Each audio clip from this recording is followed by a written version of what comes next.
یا رسول اللہ کرم ہو یا رسول دنیا میں بہت سے مصلحین اصلاح کرنے والے پیدا ہوئے اور بہت سی اصلاحی اور انقلابی تحریکوں نے جنم لیا، لیکن ہر ایک نے انسان کے ظاہر کو تو بدلنے کی کوشش کی مگر اس کے باطن کو نظر انداز کر دیا جاتا۔ اور قربان جائیں ذات مصطفیٰ پر کہ آپ نے اپنے اخلاق کے ذریعے اور اپنے اعلیٰ کردار کے ذریعے اور اپنے عمل کے ذریعے وہ تحریک بنائی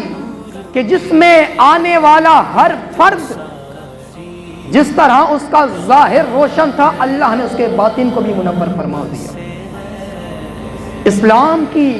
آغوش میں آنے والا ہر شخص اس کا اندر ایسا بدلا کہ تاریخ انسانی اس کی مثال اور اس کی نظیر پیش کرنے سے قاصر ہے۔ اور پھر یہ بھی یاد رکھے کہ انسان کی تربیت کا جو مرحلہ ہے یہ سب سے زیادہ مشکل ہے۔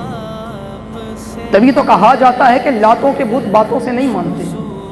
کہ جب بندے کو پیار کی زبان سمجھ نہ آئے تو پھر وہاں پر اس کے لیے سختی کرنا پڑتی ہے۔ اور پھر امام الانبیاء علیہ الصلوۃ والسلام آپ کے تربیت یافتہ وہ لوگ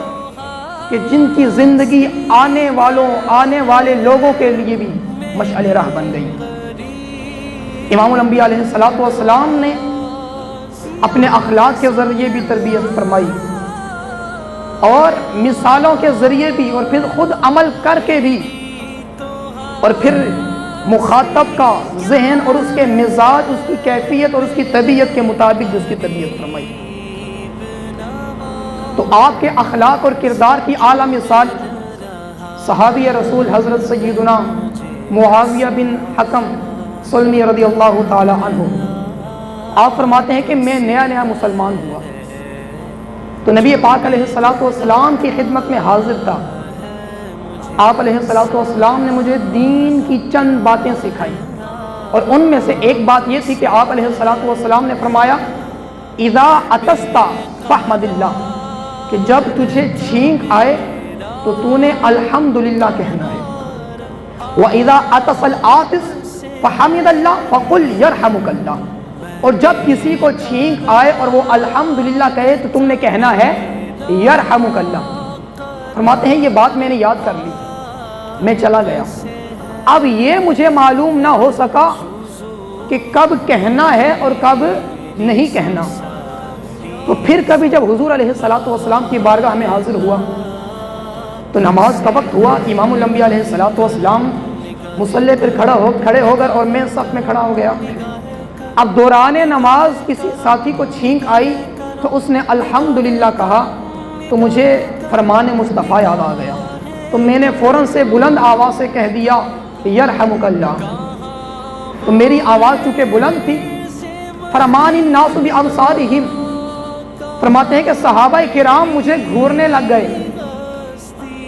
تو مجھے غصہ آ گیا، تو میں نے ان سے کہا کہ ما لکم تنظرون الی باعین شظر، کیا رے تمہیں کیا ہوا، تم مجھے اس طرح کیوں گھورتے ہو؟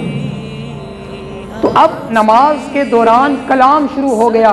گفتگو شروع ہو گئی، تو صحابہ کرام نے اپنی ران کے اوپر ہاتھ مارنا شروع کر دیا اور یہ اشارہ دینا شروع کر دیا کہ یہ نماز ہے اور تم نماز میں وہ عمل کر رہے ہو جو نماز میں کرنے والا نہیں۔ کہتے فلما قضا رسول اللہ صلی اللہ تعالیٰ علیہ وسلم، جب نماز مکمل ہوئی تو امام الانبیاء علیہ الصلوۃ والسلام نے فرمایا من المتکلم، وہ جو باتیں کرنے والا شخص تھا وہ کہاں ہے؟ تو صحابہ کرام نے میری طرف اشارہ کر کے کہا کہ یہاں پر ہے، یہ بیٹھا ہوا ہے۔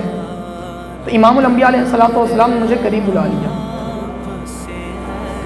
کہتے ہیں کہ جب میں قریب ہوا تو میں ڈر گیا کہ اب سزا ملے گی۔ پہلے صحابہ گھور رہے تھے، اب تو امام الانبیاء نے طلب فرما لیا، کوئی نہ کوئی تو غلطی ہوئی ہے مجھ سے۔ تو امام الانبیاء علیہ الصلوۃ والسلام نے مجھے قریب کیا تو بڑے پیار کے ساتھ، بڑے نرمی کے ساتھ فرمایا کہ انما الصلاۃ لقراءۃ القرآن و ذکر اللہ تعالی، اے بندہ خدا یہ نماز ہے یہاں پر یا تو رب کا قرآن پڑھا جاتا ہے یا پھر رب کا ذکر کیا جاتا ہے۔ فرماتے ہیں اتنے پیارے انداز سے آقا نے مجھے سمجھایا، فواللہ ما رأیت معلما قط ارفق من رسول اللہ صلی اللہ تعالی علیہ وسلم۔ فرماتے ہیں کہ بڑے بڑے استاد دیکھے، بڑے بڑے معلم دیکھے، بڑے بڑے تربیت کرنے والے دیکھے، پر اللہ کی عزت کی قسم امام الانبیاء علیہ السلام سے بڑھ کر نرمی کے ساتھ سکھانے والا نہ امام الانبیاء سے پہلے کبھی دیکھا تھا نہ کبھی بعد میں دیکھا۔ اس قدر پیارے انداز سے، اس قدر محبت بھرے لہجے میں آپ نے مجھے سکھایا تو مجھے سمجھ آ گئی۔